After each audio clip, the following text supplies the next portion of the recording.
నమస్తే తెలంగాణ ప్రజలారా, ప్రత్యేకంగా తెలంగాణ నిరుద్యోగులారా, మరి గ్రూప్ 1 అభ్యర్థులారా, ప్రస్తుతము హైకోర్టులో గ్రూప్ 1 మీద ఏ కేసులు పడి ఉన్నాయి, ఎన్ని కేసులు పడి ఉన్నాయి అవి చూసే ప్రయత్నం చేద్దాం.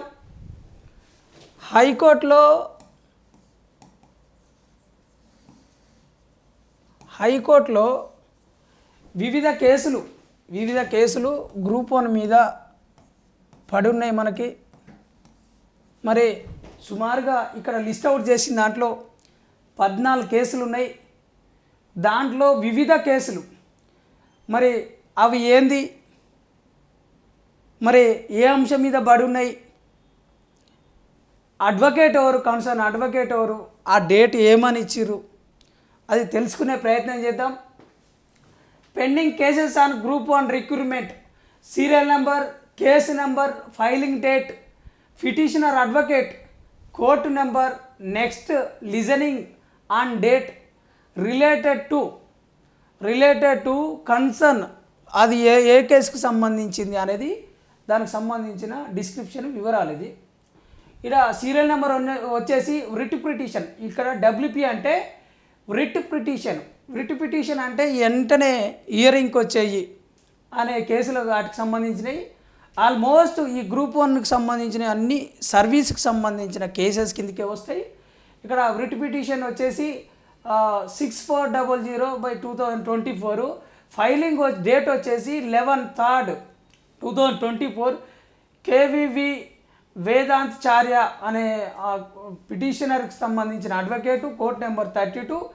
ఈ నెక్స్ట్ హియరింగ్ డేట్ అనేది ఆల్రెడీ మనకు మొన్ననే అయిపోయింది, 12/9/2024 నాడు. Regarding local candidature of candidate, ఇప్పుడు లోకల్ క్యాండిడేచర్కి సంబంధించిన కేసు అది. నెక్స్ట్ వచ్చేసి సెకండ్ వచ్చేసి రిట్ పిటిషన్ 12/9/2024, అది 2nd 5th 2024. పీవీఎల్ భానుప్రకాష్, ఇక్కడ కోర్టు నెంబర్ వచ్చేసి 27. Challenging GO number 33, ST reservation enhancement. అంటే ఇక్కడ ఏంటంటే ఎస్టీ రిజర్వేషన్ సంబంధించి 6% నుండి మనకు 10% పెంచిరని ఆల్రెడీ దీంట్లో జీవోలో మరి 29లో ఏం చెప్పిర్రు, దానికి సంబంధించి ఎలాంటి వివరణ ఉంది, మరి ప్రెసిడెంట్ సంతకం లేకుండానే, ప్రెసిడెంట్ గారి సంతకం లేకుండానే దీన్ని పాస్ చేసిర్రు. మరి ఏ విధంగా పెంచుతారు? చట్టపరంగా నిర్ణయాలు తీసుకోకుండా భారత ప్రభుత్వం, భారత రాజ్యాంగం ప్రకారం భారతదేశానికి అధినేత అయినటువంటి రాష్ట్రపతికి సంబంధించిన ప్రధానంగా ఉండే అంటే ఉత్తర్వులు వాళ్ళు జారీ చేస్తే, ప్రెసిడెంట్ ఇష్యూ చేస్తేనే కొన్ని చేయాల్సింది ఉంటుంది. దీన్ని ఆర్టికల్ 341B ప్రకారం ఎస్టీ రిజర్వేషన్కి సంబంధించి నిర్ణయాలు తీసుకునేది ఉంటుంది. ఇక్కడ 341A అయితేనేమో ఎస్సీ సామాజిక వర్గానికి సంబంధించిన ఏదైనా మార్పులు చేర్పులు ఏమైనా ఉంటే, కులపరంగా కొన్ని కులాలను యాడ్ చేయాలన్నా, తీసేయాలన్నా, అంటే కొత్త కులాలను చేర్చాలన్నా, లేకుంటే కులాలని వేరే కమ్యూనిటీలో చేర్చాలంటే కూడా రాష్ట్రపతి అనుమతి అనేది చాలా ప్రధానం, కీలకం. ఆ తర్వాతకి మరి దాన్ని రాష్ట్ర స్థాయిలో గవర్నర్కి, ఆ గవర్నరు మరి తీసుకొచ్చి రాష్ట్ర ముఖ్యమంత్రి ఆధ్వర్యంలో మరి సమావేశం పెట్టా, అసెంబ్లీ పెట్టా దాన్ని జారీ చేయాల్సిన అవసరం ఉంటుంది, ఒక గెజిట్ పాస్ చేయాల్సిన అవసరం ఉంటుంది. మరి దానికి కూడా వైలేషన్ జరిగింది. ఏది? జీవో నెంబర్ 33 అనేది ఎస్టీకి సంబంధించిన రిజర్వేషన్ సంబంధించిన జీవో. ఇది కట్ చేస్తే ఇప్పుడు రిట్ పిటిషన్ థర్డ్ వచ్చేసి 13782/2024, 3rd 6th 2024. దేవరా సంహిత ఈయనోరు పిటిషన్ తాలూకు అడ్వకేటు, కేసు కోర్ట్ నెంబర్ వచ్చేసి 32. ఇది నెక్స్ట్ లిజనింగ్ డేట్ అని, ఇది యాక్చువల్గా పాతది. ఈ పోస్టర్ అనేది ఎప్పటిది ఇంతకుముందుకు వచ్చింది. ఇంతకుముందు దాంట్లో లిస్ట్ అవుట్ కేసులు ఏమున్నది అనేది మనం చూస్తున్నాం అనమాట. ఏంది 7th డేట్ 11th month 2024. ఇది to implement horizontal reservation for physical handicappeds. అంటే ఇంప్లిమెంటేషన్ ఆఫ్ హారిజాంటల్ రిజర్వేషన్ సంబంధించింది. ఫిజికల్ హ్యాండిక్యాప్డ్కి సంబంధించిన కేసు వచ్చేసి ఇది 3rd. దీన్ని డీల్ చేస్తున్న వాళ్ళు దేవరా సంహిత అనే వాళ్ళు, ఈ అడ్వకేటు వాళ్ళు డీల్ చేస్తూ ఉన్నారు. మరి ఇది ఎప్పటికి వస్తున్నది అని అంటే 11 months అంటే ఎప్పుడు వస్తుంది మనకి? November 12th అయితే డిసెంబర్ అవుతుంది కనుక November 7th వచ్చింది ఇది. అంటే ఆల్మోస్ట్ ఇక మెయిన్స్ ఎగ్జామ్స్ అన్నీ అయిపోతాయి. మెయిన్స్ ఎగ్జామ్స్ అయిపోయిన తర్వాతకి ఈ కేసు వస్తుంది. ఏది to implementation of horizontal reservation for the physical handicapped case వస్తున్నది. 4th వచ్చేసి writ petition number 16214/2024, date on 25th 6th month 2024. A Satyasri court number 2 to implement the reservation for transgenders. ఇక్కడ group 1లో కూడా transgenders కేవలం group 4 మీదనే కాదు, group 1లో కూడా transgenders సంబంధించిన case వేసిర్రు. ఈ ట్రాన్స్జెండర్కి సంబంధించి మనం గతంలో కూడా ఎన్ఎన్ మీడియా కేంద్రంగా మనం ఆల్రెడీ చెప్పినాం. ఏమని? ట్రాన్స్జెండర్ సంబంధించి గ్రూప్ 1 కేసు పడడానికి ఆస్కారం ఉంది. గ్రూప్ 4లో కూడా వేసిర్రు. దాంట్లో వాళ్ళకి చట్టబద్ధంగా సుప్రీంకోర్టు ఇవ్వాల్సింది ఉన్నదని చెప్పేసి వాళ్ళు గైడ్లైన్ చేసిర్రు. దానికి అనుకూలంగానే తమిళనాడు గవర్నమెంటు వాళ్ళకి 1% రిజర్వేషన్స్ ఇస్తుంది ప్రభుత్వ ఉద్యోగాలలో అని చెప్పినాం. దీంట్లో ట్రాన్స్జెండర్ సంబంధించి ఎవరెవరు ఉంటారు అనే దాన్ని కూడా మనం క్లియర్గా ఎక్స్ప్లెయిన్ చేసినాం.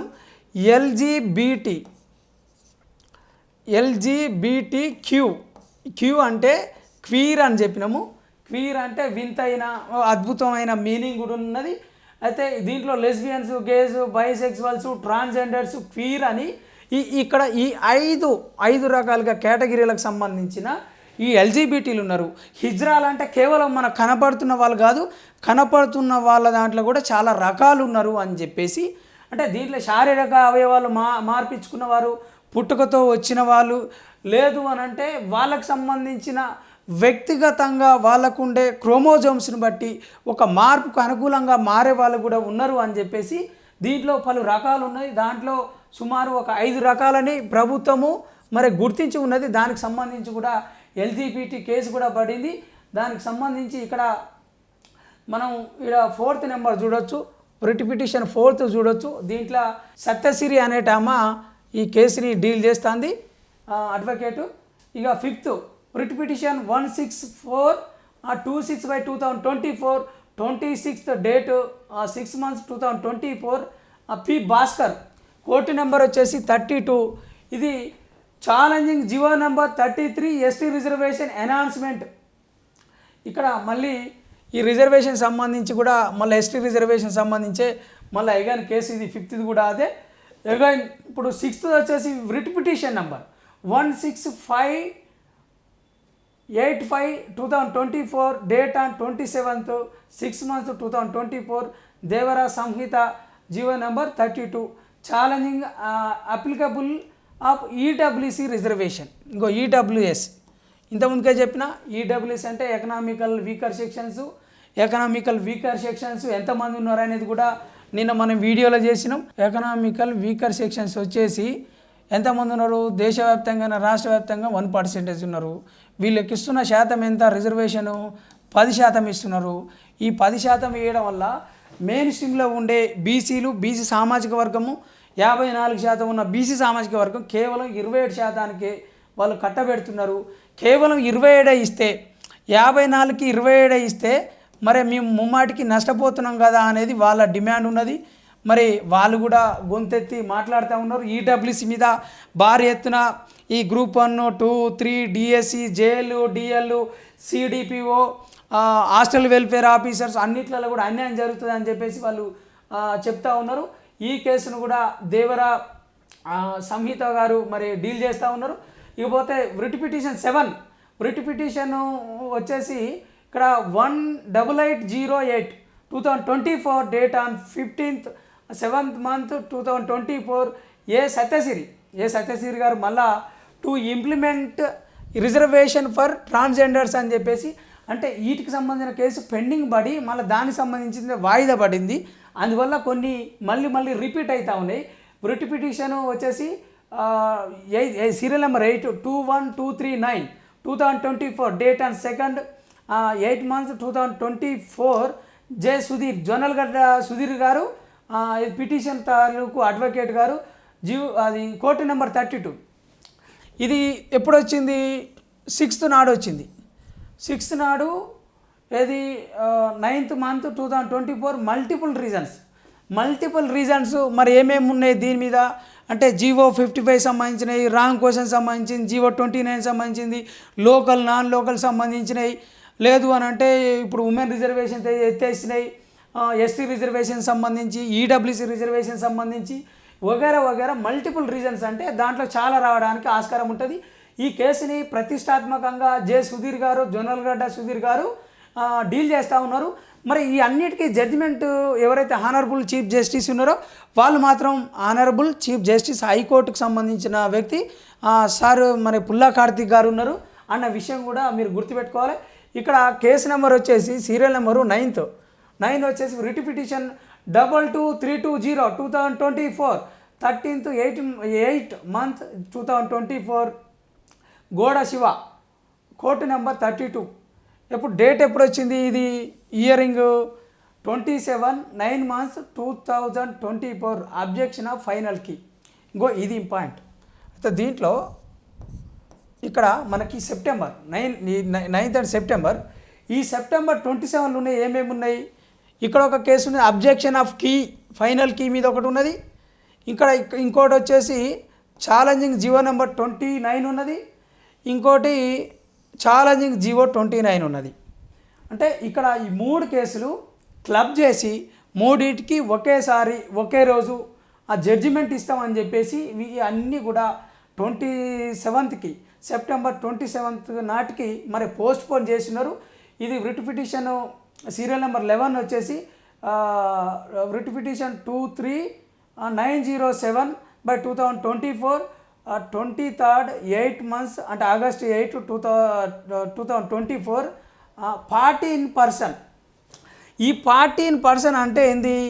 ఇప్పుడు సింగిల్ వ్యక్తి ఒక single person party in person, ఆ సింగిల్ వ్యక్తి జీవో నెంబర్ 29 ఛాలెంజింగ్ చేసిండు. జీవో 29 గతంలో మనం చాలాసార్లు చెప్పినాము. జీవో 29 సోషల్ రిజర్వేషన్స్ ఎత్తేసింది. సోషల్ రిజర్వేషన్స్ అంటే ఏంది? భారత రాజ్యాంగము అధికారికంగా ఏదైతే ఇస్తున్నది ఉందో భారత రాజ్యాంగం అధికారికంగా సోషల్ రిజర్వేషన్స్ కల్పిస్తున్నది. సోషల్ రిజర్వేషన్స్ ఏమి ఇస్తున్నది? సోషల్ రిజర్వేషన్స్ సంబంధించి ఎస్సీ అయినా ఎస్టీ అయినా బీసీ అయినా అదేవిధంగా మైనారిటీ అయినా వీటితో పాటు ట్రాన్స్జెండర్సు, ఫిజికల్ హ్యాండిక్యాప్డ్, ఈ ట్రాన్స్ ఉమెన్ సంబంధించిన వాళ్ళు, లేదనంటే ఫిజికల్ హ్యాండిక్యాప్డ్స్, వీళ్ళందరికి సంబంధించిన రిజర్వేషను జీవో 29 ద్వారా ఛాలెంజింగ్కి వచ్చింది. దీన్ని డీల్ చేస్తున్న వాళ్ళు గతంలో మనం చెప్పినాము మిస్టర్ అశోక్ కుమార్ గారు అని చెప్పినాం మనం ఆల్రెడీ. అశోక్ కుమార్ గారు దీన్ని ఈయన ఆల్రెడీ యాస్పిరెంట్, గ్రూప్ 1 యాస్పిరెంటే దీన్ని డీల్ చేస్తూ ఉన్నాడు. నేనే వాదిస్తా, నేను డబ్బులు ప్రైవేట్ అడ్వకేట్స్కి డబ్బులు ఇవ్వడానికి మన దగ్గర డబ్బులు లేవు, 5 లక్షల నుండి 10 లక్షల వరకు, ఒక్కోసారి 3 లక్షలు, మరి లక్షల కొద్ది అవుతుంది కనుక మనం డబ్బులు ఇచ్చుకోవడానికి ఇబ్బంది అవుతుంది కాబట్టి ఫీజుల కోసము దీన్ని జీవో 29ని సోషల్ రిజర్వేషన్స్ని ఛాలెంజింగ్ చేసిండు. ఈయన చేస్తున్న ప్రధాన ఆరోపణ ఏంటంటే లోకల్ నాన్ లోకల్ ఇష్యూ ఉన్నది. ఇది పార్టీ ఇన్ పర్సన్ కింద రిజిస్టర్ అయింది. ఇది లోకల్ నాన్ లోకల్ ఇష్యూలో మరి ముమ్మాటికి వైలేషన్ జరిగింది. దీంట్లో పెద్ద దోపిడీ ఉన్నది. మరి దీన్ని క్లియర్ చేయవలసిన బాధ్యత టీజీపీఎస్కి మరి తెలంగాణ గవర్నమెంట్కి ఉన్నదని చెప్పేసి ఆయన హైకోర్టులో కేసేసిండు. మరి దీంట్లో లోకల్ నాన్ లోకల్ ఏ విధంగా వస్తున్నారు, దానికి సంబంధించిన ప్రొసీజర్ ఏంది, అది ఏ విధంగా ఎట్లా వైలేషన్ జరుగుతుంది అనేది కూడా ఆయన క్లియర్ కట్గా పూర్తి ఆధారాలతోటి జడ్జి ముందర, హానరబుల్ చీఫ్ జస్టిస్ గారి ముందర, పుల్ల కార్తిక్ గారి ముందర ఆల్రెడీ మొన్ననే పెట్టి ఉన్నారు. కానీ దాన్ని 27కి ఈ నెల 27కి పోస్ట్ పోన్ చేసిర్రు. ఆంధ్ర వాళ్ళు తెలంగాణ ఉద్యోగాలని ఏ విధంగా దోపిడీ చేస్తూ ఉన్నారు. అక్కడ బీసీ క్యాండిడేట్ అయినా ఓసీ క్యాండిడేట్ అయినా మరి తెలంగాణకు వస్తే ఓసీ అయితే ఓసీ అని, బీసీ అయితే బీసీడి, బీసీబీ ఉంటే బీసీబీ అని సేమ్ అట్నే ఉంటుంది. కానీ తెలంగాణ అభ్యర్థి ఏపీపీఎస్సీకి అప్లై చేసుకుంటే అక్కడ మాత్రం ఏమని మారుతుంది, సేమ్ అక్కడ నాన్ లోకల్ అని పడుతుంది. అక్కడ నాన్ లోకల్ అని పడుతుంది. కానీ మనోళ్ళది మాత్రం ఏమొస్తుంది, వీళ్ళది నాన్ లోకల్ అని రావట్లే. నాన్ లోకల్ అని గ్రూప్ 1లో రాలేదు. అది ప్రత్యేకంగా గమనించాలి. నాన్ లోకల్ అనే దాని కింద పెట్టలేదు. అయితే 90% లొకాలిటీ ఎవరికి ఇవ్వాలి, తెలంగాణ నిరుద్యోగ అభ్యర్థులకు ఇవ్వాలి. ఇక్కడ 5% మాత్రమే ఇతర రాష్ట్రాల వారికి ఇవ్వాలి. ఇతర రాష్ట్రాలకి ఏది నాన్ లోకల్ కింద ఇవ్వాలి. ఈ నాన్ లోకల్ కింద 5% ఇచ్చిరా. మరి ఇక్కడ కూడా జోన్ 1 చెప్పిన ఇంతకుముందుకే, మల్టీ జోన్ 1, మల్టీ జోన్ 2లో మరి వీళ్ళు కూడా ఇటు షిఫ్ట్ కావడానికి, ఈ 1 వాళ్ళు కూడా 2కి షిఫ్ట్ కావడానికి కూడా మరి ఆస్కారం ఉంటుంది. ఇక్కడ ప్రమాదం ఉంది. జీవో 29 కూడా చాలా ఇబ్బందికరమైంది. ఇది ప్రధానంగా గ్రూప్ 1 ఎవరైతే మెయిన్స్కి సెలెక్ట్ అయి ఉన్నారో వాళ్ళు, ఆ ఉన్నవాళ్ళు 563 పోస్టులకు గాను మనం చెప్పిన ఇంతకుముందుకే 1:50 అంటే 1:50లో వాళ్ళు సుమారు 28,150 మందిని తీస్తారు. ఈ 28,150 మందిలో దీంట్లో మనకు short fall system open merit అని పెట్టిరు. ఓపెన్ మెరిట్ పోగా దాంట్లో షార్ట్ ఫాల్ సిస్టమ్ ద్వారా మిగతా ఒక 3,000 పైచిలకు తీసుకుంటే అంటే సుమారు 3,200 అట్లా చిల్లర ఉంటుంది. అంటే సుమారు మొత్తానికైతే ఒక 32,000 వేసుకోండి. 31,000 పైచిలుకుంటారు. ఎగ్జాక్ట్లీ దాని ప్రకారం అయితే 31,383 మంది అని చెప్పి ఉండరు. మరి దాంట్లో ఏది షార్ట్ ఫాల్ సిస్టమ్ ద్వారా తీసుకున్నది అయితే సుమారు దాంట్లో పెరుగుతున్నది సంఖ్య కనుక, మరి దీనికి సంబంధించిన నాన్ లోకల్ విషయంలో తప్పకుండా అవకతవకలు జరిగినాయి, కుట్రలు కుతంత్రాలు జరిగినాయి. అయితే ఇక్కడ అశోక్ కుమార్ గారు చెప్తున్న ప్రధాన అంశం ఏంటంటే, ఈ కేసుకు సంబంధించి అఫిడవిట్ వేయలేదు టీజీపీఎస్ తరపు అడ్వకేట్. కౌంటర్ అఫిడవిట్ వేయలేదు.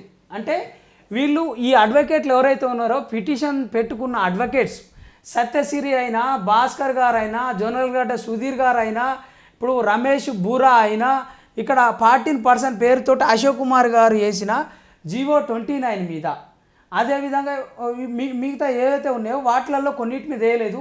జీవో 29 మీద వేసిన కేసులలో సాహసం చేయలేదు. ప్రభుత్వం దగ్గర తప్పనిసరిగా తప్పున్నది. జీవో 29 ద్వారా రిజర్వేషన్స్ ఎత్తేసిర్రు.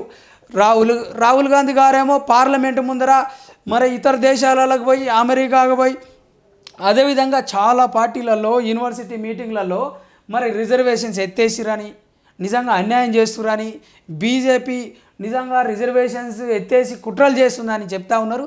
మరి తెలంగాణ రాష్ట్రంలో కాంగ్రెస్ ప్రభుత్వం కూడా జీవో 29 తీసుకొచ్చి రిజర్వేషన్లు ఎత్తేసిర్రు అని చెప్పేసి తెలంగాణ నిరుద్యోగులు వాళ్ళు బాధపడుతూ ఉన్నారు.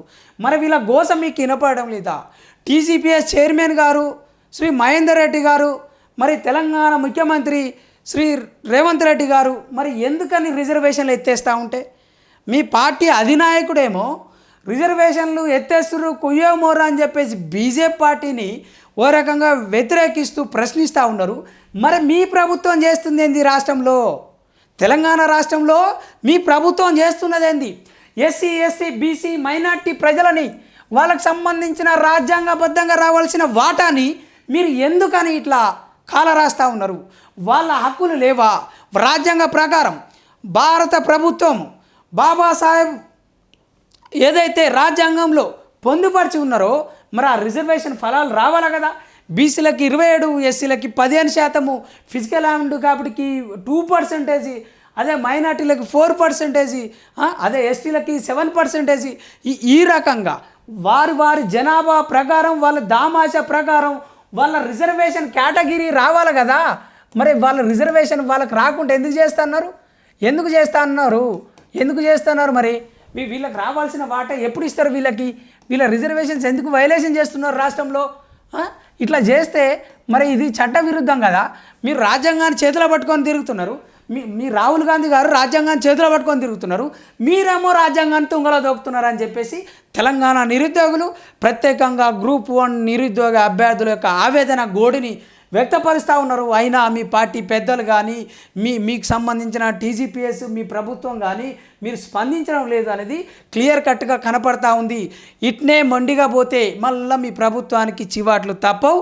ఎట్టి పరిస్థితుల్లో ఈ కేసులు ముందరికి పోవు అనేది కూడా మేధావులు గ్రూప్ 1 మెయిన్స్కి ప్రిపేర్ అవుతున్న ఏదైతే అభ్యర్థులు కూడా చెప్తా ఉన్నారు.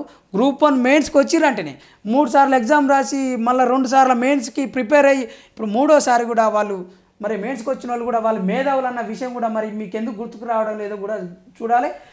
ఇక్కడ ఈ 12th కూడా మనం చెప్పినాం. శ్రీనివాసరెడ్డి గారు ఈయన కూడా కోర్టు నెంబర్ 32, ఇది కూడా 27కే ఉన్నది. ఛాలెంజింగ్ జీవో నెంబర్ 29 ఇది కూడా.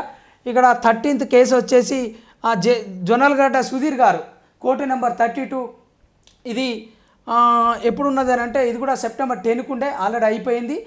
To accept sports certificates Form 2 in place of Form 1 due to non-availability of Form 1 candidates. ఇది ఆల్రెడీ ఇది కూడా వాయిదా పడింది. అయితే మనం గతంలో కూడా ఒక వీడియోలో చేసినాం. స్పోర్ట్స్ క్యాండిడేట్స్ని మరి Form 1, 2, 3, 4 మరి వాళ్ళని ఏ ఫామ్ వాళ్ళని ఎందులో తీసుకుంటున్నారు? National, international, Olympics, Asian games, Commonwealth games వాడిన వాళ్ళకే అవకాశం ఇస్తున్నారు. మరి ఒకవేళ ఆల్ ఇండియా గేమ్స్ ఆడిన వాళ్ళకి, యూనివర్సిటీ గేమ్స్ ఆడిన వాళ్ళకి, ఇప్పుడు ఇండియాలో జోన్ల వైజ్గా ఆడిన వాళ్ళకి, స్టేట్ లెవెల్ ఆడిన వాళ్ళకి అవకాశం ఇవ్వడం లేదు అని చెప్పేసి ఇక్కడ స్పోర్ట్స్ క్యాండిడేట్స్కి ముమ్మాటికి అన్యాయం జరుగుతుందని వీళ్ళు కూడా కేసు ఫైల్ చేశారు. దాన్ని కూడా జొన్నలగడ్డ సుధీర్ గారు కోర్టు నెంబర్ 32 రిట్ పిటిషన్ 24113/2024 ఈ కేసు కూడా మరి ఫైల్ అయింది. దీని కూడా మరి ఇది కూడా పూర్తిగా జడ్జిమెంట్ వచ్చేది ఉన్నది. లాస్ట్ వన్ 14th వచ్చేసి రిట్ పిటిషన్ 24702/2024, ఈ డేట్ వచ్చేసి 9th September 5th 2024, Ponnam Ashok Goud గారు. ఇది కూడా కోర్ట్ నెంబర్ 32. ఇది స్పోర్ట్స్ సర్టిఫికేట్స్ యాక్సెప్టెన్స్ రిలేటెడ్. ఈ స్పోర్ట్స్ సర్టిఫికేట్ యాక్సెప్టెన్స్ రిలేటెడ్ అంటే ఇప్పుడు ఒక స్పోర్ట్స్ సర్టిఫికేట్ ఇస్తే మరి ఆ Form 1, 2, 3 నేషనలా, లోకలా, డిస్టికా, స్టేటా దాన్ని ఎట్లా యాక్సెప్ట్ చేసిర్రు? దీని ప్రకారం అయితే వాళ్ళు గతంలో మనం ఆల్రెడీ చెప్పున్నాము. ఈ స్పోర్ట్స్ సంబంధించిన గ్రూప్ 1 దాంట్లో 4 పోస్టులు ఉన్నాయి. ఈ 4 పోస్టులకు సంబంధించి అంటే 1:50 తీస్తే దీంట్లో వీళ్ళు ఒక 200 మెంబర్స్ దాకా సర్టిఫికేట్ వెరిఫికేషన్ చేయాలి. కానీ సర్టిఫికేట్ వెరిఫికేషను 200 మెంబర్స్కి చేయకుండా కేవలం 36 మెంబర్స్ని చేసినారు. ఈ 36లో కూడా కేవలం 2 మాత్రమే సెలెక్ట్ చేస్తున్నారు. ఈ 2లో వీళ్ళు ఇంటర్నేషనల్ గేమ్స్ ఆడిన వాళ్ళు, దాంట్లో ఒక సిరాజ్ గారు ఉన్నారు. అదేవిధంగా మరి ఇక్కడ భాస్కర్ అంటే బాక్సింగ్ సంబంధించి నిఖత్ జరీన్ వీళ్ళకే 2 ఉద్యోగాలు ఇస్తున్నామని అసెంబ్లీ కేంద్రంగా మరి గౌరవనీయులు ముఖ్యమంత్రి గారు ప్రకటించారు. కేవలం 36 మంది అభ్యర్థులకే వెరిఫికేషన్ చేస్తే మేమేటి పోవాలని చెప్పేసి ఈ 200 మంది కాకుండా మిగతా ఇప్పుడు ఎవరైతే ఉన్నారో అభ్యర్థులు చాలామంది కూడా డిమాండ్ చేస్తూ ఉన్నారు. స్పోర్ట్స్కి సంబంధించి, స్పోర్ట్స్ కేటగిరీకి సంబంధించి ఈ అంశాలు, ఈ కేసులన్నీ, ఈ 14 కేసులన్నీ క్లియర్ చేయవలసిన అవసరం ఉన్నది. తెలంగాణ ప్రభుత్వం, టీజీపీఎస్సీ తరపు న్యాయవాదులు మీరు దయచేసి కౌంటర్ అఫిడవిట్ జీవో నెంబర్ 29కి ఎందుకు చేయడం లేదు? అదేవిధంగా ఈ స్పోర్ట్స్ కోటాకు సంబంధించిన వాటిలో ఎందుకు చేయట్లే? ట్రాన్స్జెండర్కి సంబంధించిన ఎందుకు చేయట్లే? ఎస్టీ రిజర్వేషన్ సంబంధించిన ఎందుకు చేయట్లే?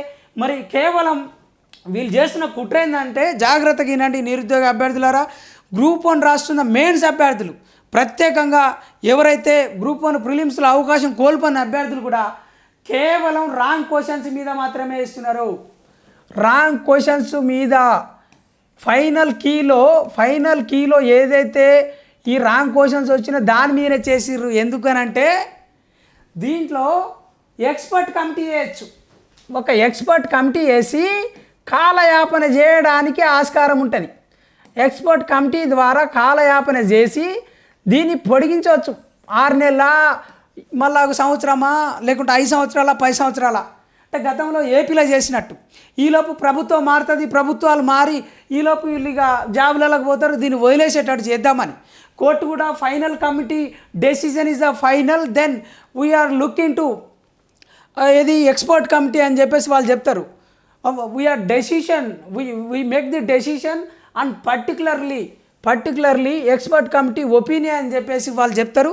మరి ఇది కూడా పెద్ద మోసం కదా, ఇది పెద్ద మోసం. ఎక్స్పర్ట్ కమిటీని ప్రభుత్వమే వేస్తుంది, సిలబస్ కమిటీని ప్రభుత్వం వేస్తుంది. బట్ ఎక్స్పర్ట్ కమిటీ మరి దీంట్లో ఎవరెవరు ఇన్వాల్వ్ అయ్యారు, ఏ విధంగా చేస్తారు, ఆ ప్రొఫెసర్ తాలూకు ఎట్లా, వీళ్ళకి బయాస్డ్గా ఉంటారా, అంటే పార్షియాలిటీగా ఉంటారా వీళ్ళు, లేకుంటే వీళ్ళు నిరుద్యోగులకు సపోర్ట్ చేస్తారా చేయరా అనేది కూడా మనకు నమ్మకం లేదు. కాబట్టి ఎక్స్పర్ట్ కమిటీ ద్వారా దీన్ని దాటవేసే ధోరణి, గ్రూప్ 1లో ఈ ఉన్న కేసులన్నీ ఎత్తివేసే ధోరణి జరుగుతూ ఉంది. ఇది ముమ్మాటికి కుట్ర. తెలంగాణ ప్రభుత్వము, టీజీపీఎస్సీ మీకు దమ్ము ధైర్యం ఉంటే, మీరు నిజంగా నిరుద్యోగులకు న్యాయం చేయాలనుకుంటే, మెయిన్స్ గ్రూప్ 1 అభ్యర్థులకు న్యాయం చేయాలనుకుంటే, తెలంగాణ పేద నిరుద్యోగ అభ్యర్థులకు న్యాయం చేయాలనుకుంటే జీవో నెంబర్ 29 మీద ఛాలెంజ్ చేయండి. జీవో 29 మీద అఫిడవిట్ వేయండి. కౌంటర్ అఫిడవిట్ టీజీపీఎస్ తరపు న్యాయవాది చేయాలని తెలంగాణ ప్రభుత్వాన్ని, టీజీపీఎస్ని ప్రత్యేకంగా N9 మీడియా నుండి కోరుతా ఉన్నాం. నిరుద్యోగుల పక్షం ఎప్పుడు మా గొంతు వినిపిస్తూనే ఉంటాం. నిరుద్యోగులకి అన్యాయం జరిగితే అడుగు అడుగున ప్రశ్నిస్తూనే ఉంటామని తెలియజేస్తూ థ్యాంక్ యూ.